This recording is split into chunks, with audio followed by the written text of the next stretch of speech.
What's going on, guys? Welcome back to the channel. Welcome if it's your first time here. I remember when I went for my interview for the Tennessee Department of Corrections.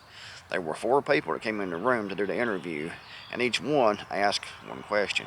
The last guy that came around to his turn to ask me a question, he asked me simply, if I was in the tower and I saw a prisoner escaping over the fence, could I shoot that prisoner in the back? And I said yes, without any hesitation, without any hawing around or anything like that. I just said yes, because I could. And he looked at me and said, yeah, I think you could. And needless to say, I got the job. But guys, things are going to get very, very dicey in the near future. The worse the economy gets, the worse things get, the more desperate people are going to get, and the more violent they're going to get. So crime is already through the roof, but it's going to go up more and more. You know, like me walking here in this park, in the near future, this could be dangerous to be doing this because you could be robbed, or someone could attempt to rob me out here in this park, for example. Home invasions are going to increase. Kidnappings for ransom are going to increase. Just outright violence for no reason. It's going to increase. It's on the increase now and has been for years. But as times get worse, the crime, the violence, the anger is going to get worse. And you have to be prepared to defend yourself. And you have to be ready to defend yourself without hesitation. We've all heard, or at least most people probably have anyway, I know I've heard it several times, people saying that, for example, if that guy pulls a gun on me, I'll walk up and take it away from him and shove it up his ass. I've heard that a bunch of times. These people are exceedingly brave when they're drunk or when they're just yammering on, But a lot of people will actually try that. If someone pulls a gun out to stop them, they'll just walk up and try to take it away. And unfortunately, a lot of people with that gun will let that happen.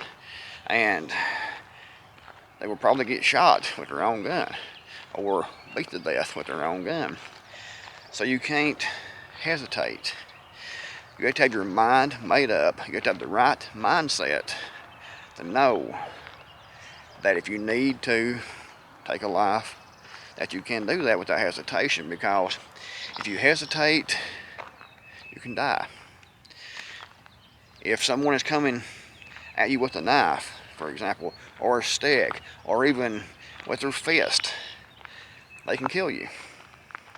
And a lot of people, unfortunately, if they have a gun, they might pull that out, point that and threaten someone with that, but when it comes to actually pulling that trigger, they just can't do it.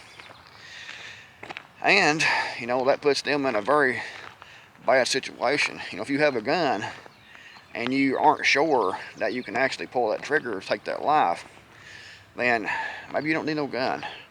Maybe you need to completely reevaluate your thinking and your mindset. But when the chips are down and it's happening right now, this instant, there's no time for moral dilemmas. You can't be thinking in your mind, should I do this? What can I do? What's going to happen after I do this? You have to have it in your mind. And when it happens, you have to have it in your mind that you're okay to pull that trigger. You're okay to take that life if need be. I've also heard a lot of people talking that, I'll shoot them in the kneecap. I'll shoot them in the foot. Don't. Just don't. That is silly, and it shows that that person is hesitant to use deadly force. And if you shoot someone in the leg, there's huge arteries in the legs, for example. They can bleed out just the same, but they can still yet kill you before they bleed out.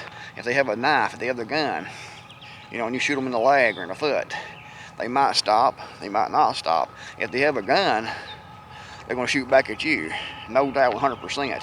If you wound someone, they can still pull that trigger back at you, they're going to. So don't be thinking, I'll shoot them in the kneecap, I'll shoot them in the legs.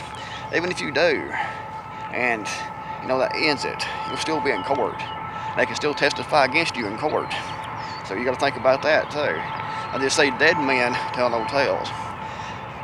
So you have to have a mindset that if this happens, and if I need to, I will pull this handgun, this rifle, this shotgun, train. Sorry guys.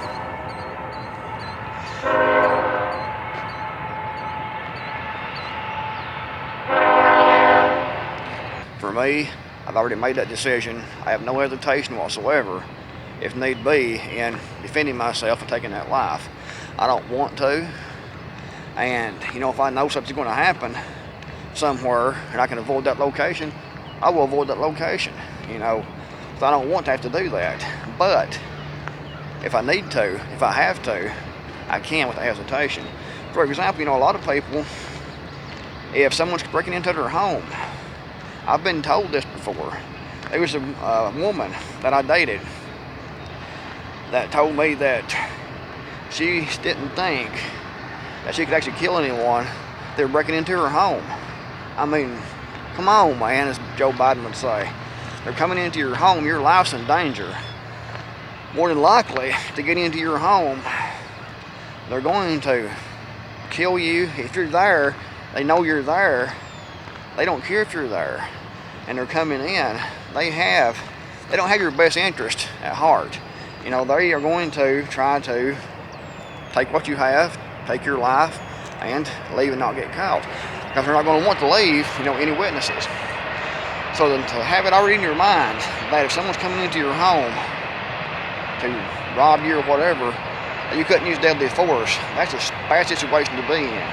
You should be able to use deadly force without hesitation in that situation, because your life is definitely in danger.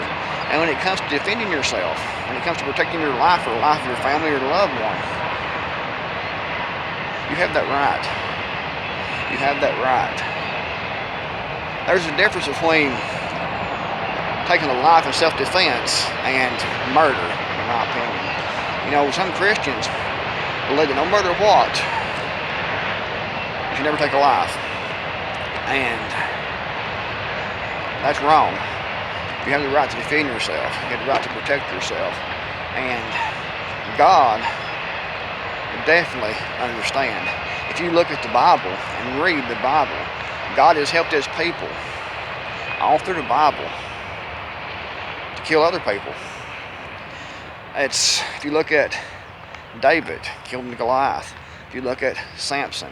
If you look at all the wars that was fought by Israel, that was fought by different parties in the Bible that had God's support, according to what the Bible reads. God helped them defend themselves, helped them win battles in war. So guys, there's a difference between just outright murder and having to take a life in self-defense. But you have to have your mindset made up that you cannot hesitate. You will not hesitate.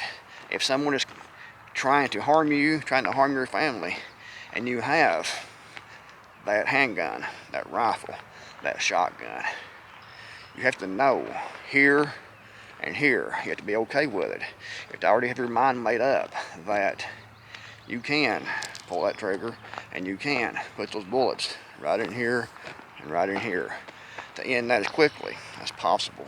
Well guys, I hope you found the video useful, and if you did, and please give it a big thumbs up. It's greatly appreciated. And be sure to go down in the description box below and click the link to go to my books on Amazon.com. If you haven't bought those yet, then please consider buying one or all four of those books. It helps me out a lot. Read the reviews of those books before you buy. Read the description, and if you think those books would help you in your own preps, in your survival, then please purchase your copy. Thanks for watching. In the Creekmore, I'm out of here. I'll see you guys in the next video, hopefully.